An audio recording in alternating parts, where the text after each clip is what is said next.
Welcome back to the channel. We are at K2 and we are looking at this absolutely bespoke Discovery 1 that's not got much Discovery 1 left in it. This has taken years and years and years of evolution to get this far, and it's actually dwarfing a 79 series. So as we look around this, I know there's going to be people looking at the stuff in the backdrop and go, I want to have a look at that.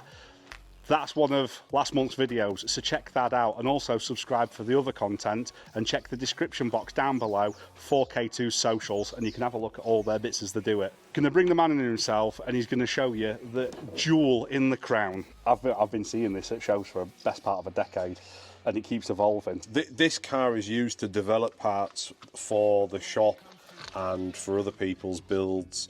So anytime we have developed a part, it's been predominantly done on this car or the Ford. So that's why it's definitely evolved over the years, but now it's got to the point where I just want to use it. It's running all of our parts that you can buy on the online shop. Stainless steel, tubular manifolds. This is a one-off billet inlet manifold, but we do make inlet manifolds that are similar. Diesel pump is a diesel Mechan 7.5mm pump with a few nice bits specialtied onto it. Titanium pipes everywhere just because we can. What you see here is stuff that we sell that you can buy and put your own Mercedes engine in. So if you want to get a little bit more in depth, do check out their socials, because he's done a full in-depth look at this vehicle and all the little bits that he does do with it. So if you are putting a 606 engine in yourself, or if you're doing any of the fabrication or anything like that, or you want to just see like some of these canopies, there is more information on it. But for now, let's have a look at a few more features of this car, because that's what you clicked on. Absolutely fantastic bumper. Go on, tell me about it. So the idea behind this was, I like an ARB style. I lived in Australia for a number of years. I wanted some protection on the front end, but ultimately the ARB bumpers, if you've ever seen one, they're really bulky. So I wanted to make it fit as tight as possible and follow the lines of the vehicle. It's got a 2-inch body lift, so I couldn't just buy one off the shelf that would fit. I would have had to have modified it. And another thing that we've done different is the front outer piece unbolts from the winch, and the winch stays where it is. So it's actually 2 pieces or 3, because the steering guide is also incorporated into the winch cradle. So one thing this vehicle's got is buckets of stance. And anybody looking at that now, it looks in perfect proportion, doesn't it? But what size wheels and tyres are them? Because that outer diameter, that's a big old wheel, but it doesn't look it because you've got a big rim as well. That's a 35-inch tyre on a 20-inch rim.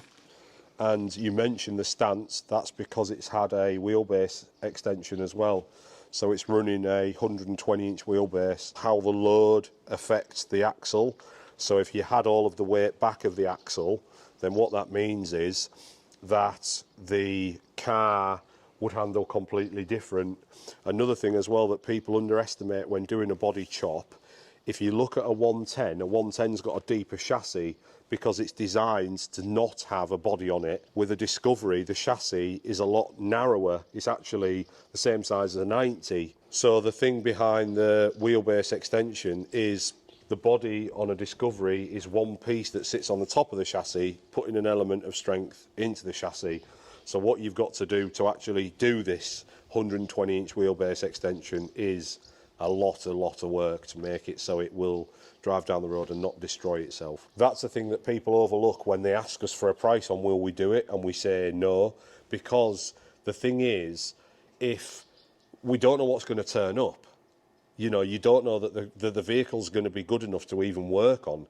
You know, like the amount of stuff that we had to do to this before we even started giving it its strength was significant. So, you know, ultimately the better way to do it is to start with a 130 and actually just put a disco body on top of it. So there's no getting around it. This canopy is, you know, it's pretty one-off. This is your signature, isn't it? This is what you do, is like the tray backs and canopies, and on this one you've got it set to work mode, haven't you? Yeah, so ultimately the same as the Pinsgauer 4 bolts, and the canopy just drops on the back of this, and then you can see the other bracket that I've got there, that's for the shorter drop down side, same as the Pinsgauer. So I've also then got my wet storage area as well on the back of this. I've seen on the pins you had a right nice drawer on that. Yeah, so this is a shorter drawer because we have restraints of the chassis. We didn't have that on the Pinsgauer So that meant the draw could be massive, and actually on the Land Cruiser, yet again the draw on the back of that's a lot bigger than this, but it's the same style of opening system. But yeah, as I was saying, starter motor lives in there, winch solenoid, spare electric pump, because I run a low pressure pump system on this, and then just set of mole grips, cable ties. If you can't fix things with cable ties, you've not used enough, some duct tape, spare universal joints, all that type of stuff. So yeah, and then that is sealed inside its own box as well, so actually it's not just relying on the drawer itself to be watertight, that's actually sealed in another box that's actually in the back of it, so it's a 110% waterproof. And then again, you've gone for no wasted space. I've seen you rock crawling in this, and I've seen you whack them lockers as well. Yeah, hence to the dents from the trips to France and the trips to Wales that we've done. But that wheel arch just some bolts anyway. I think a lot of people won't actually appreciate the angles that you've got going on there. Yeah, and it, you know, even stuff like this where it ties into the rear body, it's two things. It makes it look like it's OE, or But anybody that goes off-roading knows that when you come off of a step on some rocks, that's the first bit, if it's square, that's going to get bashed. So you look at the back of my Land Rover 130, and all that back corner is all scruffy where I've scraped it down rocks and all the rest of it. Whereas I've watched your videos of you off-road, and you managed to get your wheel down off the obstacle, and that's almost touching, but it just clears it because of the angle you've done. I drove down the waterfall at Bastard Lane, and literally it was just one side at the other where it just the tiniest little bit. But a friend of mine in a 90, he couldn't drive down it. He had to actually get a rock underneath his wheel because it was getting caught. Do you know how long your vehicle is in total length then? Because it is, like you say, it's like when you, I'm going to take a step back here, but it's deceptive how big this is for a D1. Look how long that is against my great big long Sprinter, against that Land Cruiser there. So this is a big old lump to take down the lanes, isn't it? Yeah, yeah, and it's wide as well. So the width of the body, because it's on the patrol axles, that's just under 2 metres wide. It's 1.950 on the width of the actual tray itself. But I always say to people, it's like, if you can't get your wing mirrors down, you ain't getting the body down. And we've never had a problem. It's been tight, but we've never had a problem. Fuel filler as well is nicely hidden. You'll like that. You've just mentioned there, it's on patrol axles. So you've got Nissan patrol axles, you've got an extended chassis to 120, and you've got a Mercedes OM606 engine. Billet rear arms. Billet rear arms. BP51. The gearbox in this currently is running a Mercedes 722.6 from a Mercedes ML, but it's actually just going under the chop in the next couple of weeks, having the 8-speed from a Range Rover Sport or a Discovery 4 put in it. That is some combination of parts. And if anybody else said that to me, I'd be like, nah, you're just asking for drama. But because he's methodically gone through this over years and years and years, he's found all the weak spots and just made it work now. And you actually supply a lot of the adapter plates and things to put all these in, don't you? So yeah, so the HP adapter, that's more of the recent one that we've done, but we've done the ones for the LT77 or the R380 for this for nearly 10 years now. Looking at them billet arms, that's just because you can, isn't it? Literally. That is because you can. Yeah. I think the biggest thing with that is have a look around a few of the bits that, in fact, let's have a little look at some of the little projects and stuff. We're going to go off on a tangent now because I think you've got a little bit of a gist of that. We're going to go out for a run in this in a minute as well, so you can actually hear this thing running at full chat and stuff, and we'll put it down the lanes. But before we do that, let's have a look at a few of the other things that he makes, because there's a lot of Overlandy modified stuff that I think is just unbelievably Gucci. So because his truck's in work mode today and his Canopy's not on it, I thought, oh, now I wanted to show that bit. But luckily, we're in a location where we can just turn round and he's got another one sat on this Land Cruiser. So have a look at this. So if a customer wants to go full hog, yeah, you do it as the bare shell you were saying on the Pinsgower one, but then you can add all these different modular bits, can't you? This is the type of stuff that we would build depending on your requirements. Drawer systems, this is a Highline cargo rack and that type of thing. This particular install has got a compressor, a water tank, the red arc system inside it. This is all the type of stuff that we would do. And then this is finished in a powder coat black which I thought was really nice. Single hand operation as well. This is a modification that we do to all of our drawers. It means that I can open it with one hand. On the rear of the vehicle here, I've seen it again. This is your signature thing on absolutely everything, is these rail systems. Yeah, so this one has got our spare wheel mount on it. So ultimately that's an attachment that goes onto the attachment that would hold your spare wheel. Same as we were saying before.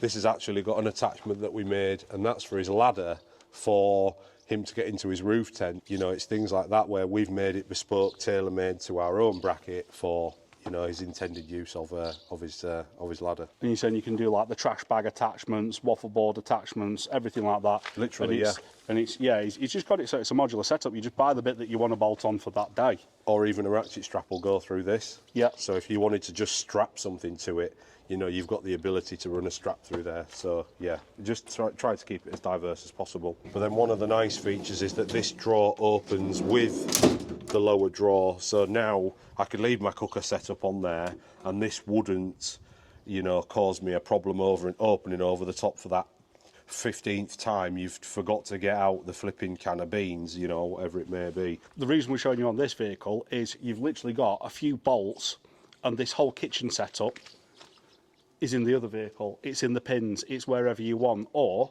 like they are now, they're ready to go to the wholesalers and just go load up with whatever parts you need. So it is all modular. That's some exhaust. That is one of your things, isn't it, is exhausts? Yeah, we do make a lot of exhausts as a fabrication business. We do a lot of race car stuff as well as builds like this. So 1 minute we can be working on a Volvo hot rod, as you've seen, doing a 4-into-1 collector, and then the next thing we're doing an exhaust on a Land Cruiser. So yeah, so this particular vehicle has got a 90-litre water tank on for his fresh water. There's his water fill point.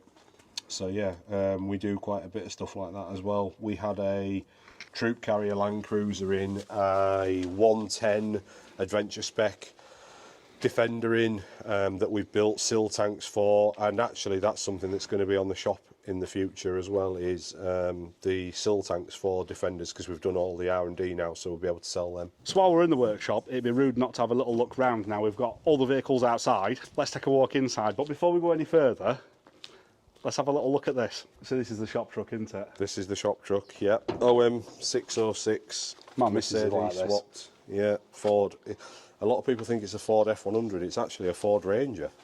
Is it? Yeah, yeah. This is a 2-wheel drive Ford Ranger, yeah. So come on, engine, gearbox, power. What you looking at? So this is a 70s car. It is a same again, our own inlet manifolds. This is an inlet manifold that you can buy on the shop. The tubular manifold into a small frame Garrett turbo. We go for the smaller frame turbo, so we still get drivability. This is running the same gearbox as that, but it's not the ML variant, this is the car variant. So what it means is it's just got a prop shaft output on the back rather than something you can bolt a transfer case to. And this is running a custom prop shaft to the Ford rear diff. And inside it, just a little bit of contrast, because it's obviously got the rat lock going on the outside of it. They're trimming up the inside nicely as well. Lovely set of seats in there.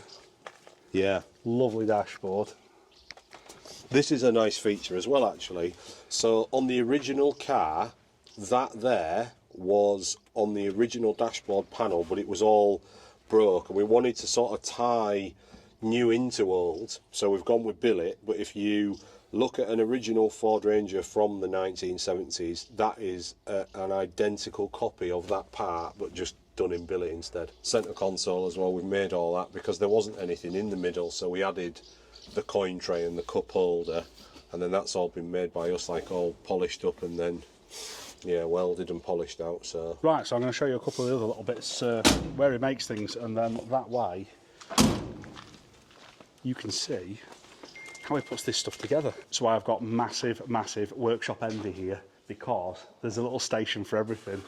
He's got his office areas in there so he can do his YouTube videos and stuff, and obviously send his invoices out. He's got to send his invoices out. Yeah. But then as well as that, wow, there's everything from benders, guillotines, laser cutters, you name it, it's in here, so he can make it.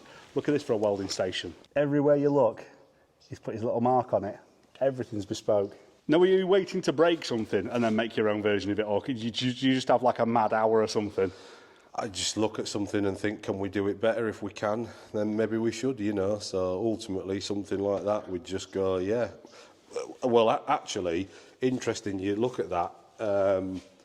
The reason that that is on there, not only to make it look really cool, but they're a later style handlebar from a more modern motorbike.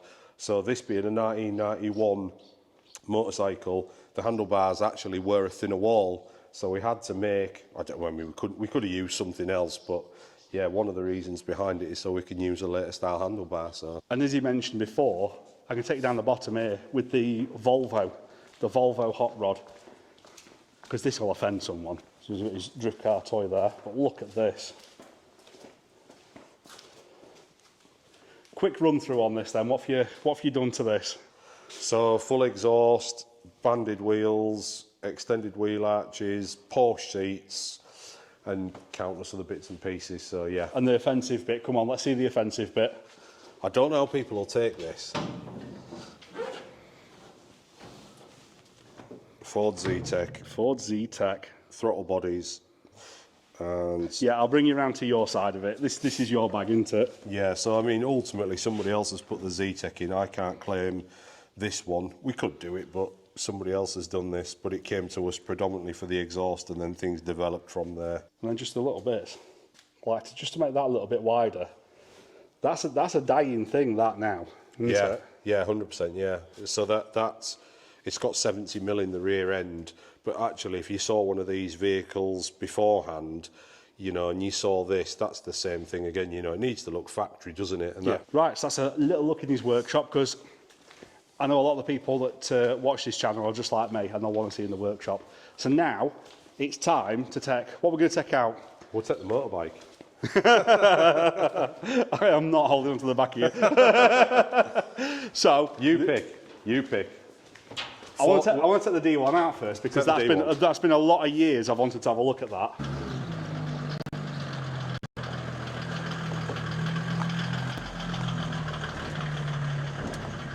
So this is already wrong, because it doesn't sound in any way, shape or form like a Land Rover. And it feels bigger. This is the engine monitoring system. So this is how we measure, keep an eye on all the fundamentals, EGT, water temp, oil pressure. Make sure we get it nicely warmed up before we start giving it a bit of a thrashing. Instantly, that gear change is a lot sharper than a Land Rover. Yeah. Because on my auto, it revs, it goes into the next one. And this sets off in second as well. And second gear is actually quite tall, so it does labour the gearbox a little bit more than if you were in a manual gearbox.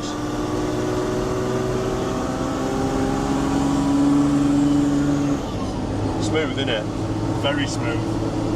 This is the thing as well, you know, that a lot of people are sort of, I don't know what the right word is, but just don't be deceived by what you read on the internet. We always say to people, you know, come and have a spin in our car so you can see how a 606 will drive before you make a decision on whether you're going to go down that route or not. It revs like an auto, but it's a high revving engine anyway, isn't it? Yeah, so the way I explain this car is like, I had a 205 GTI when I was younger, and you've got to treat it like a bad dog. The more you beat it, the more it likes it. Don't shift gears at 2,500 RPM like you would a 300 TDI. You know, let it go to 4,000, where the TDI would be in its absolute peak. Look at that thing, I can smell it. It smells like two-stroke, doesn't it? Old air cooled.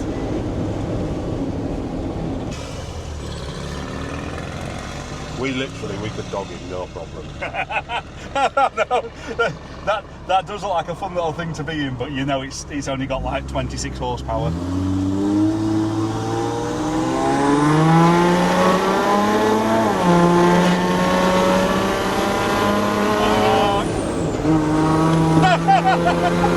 Look at the look at my side floor. Like there's nothing in there.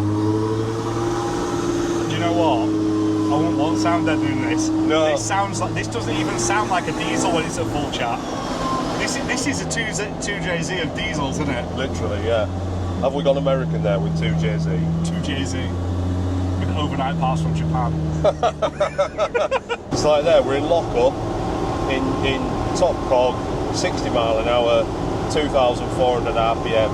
And I mean, we've got our windows down as well, but we're having a conversation. Be it we were in a Defender now, we'd be screaming at each other. And you won't get too large a gentleman this comfy. No, and like you can go further back, like, you know, you've got a bit more room. Yeah. You look how much leg room you've got in there.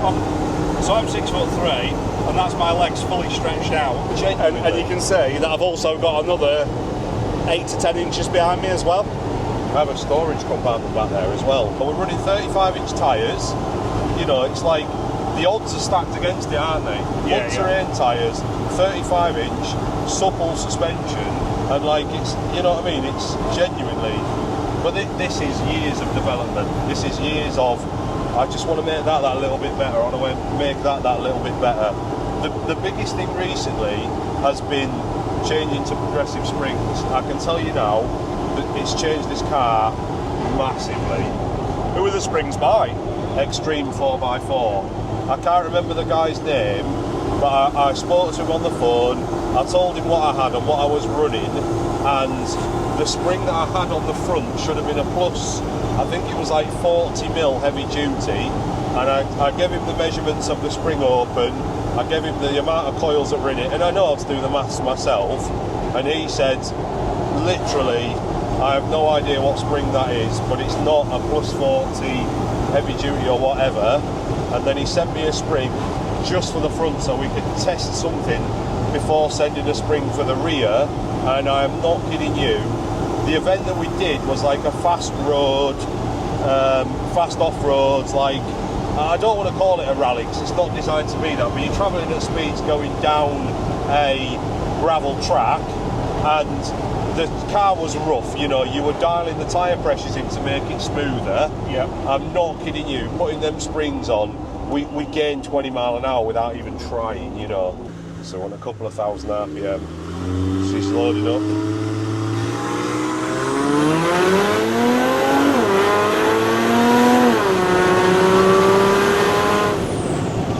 60.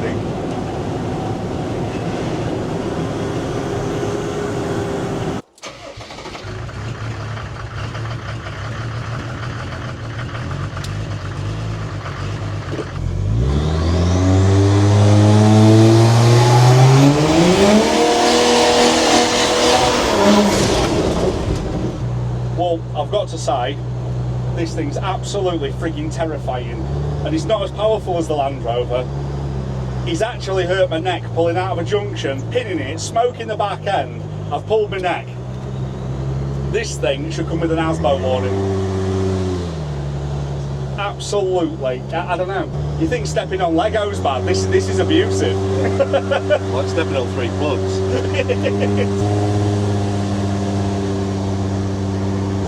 When he drives it sensibly, it's actually really, really civilised. But when he's hooning round and there's just a bench seat with no seat belts and no lumbar, and the back end squirreling round, it's something else. So there we go. We're back at the workshop. Any questions, like I say, there'll be more in-depth videos on his channel in the description box down below. But yeah, that is K2. That is a walk round of their toys. That is absolutely ridiculous. And yeah, big thank you to them for getting me down for the day and having a little bit of a mooch round. I've learnt a few bits. I've seen some cool stuff. I hope you've enjoyed this video. Also, check out that last tour video of that one, because that is a phenomenal bit of kit with a very cool canopy system, and I'll see you on the next one.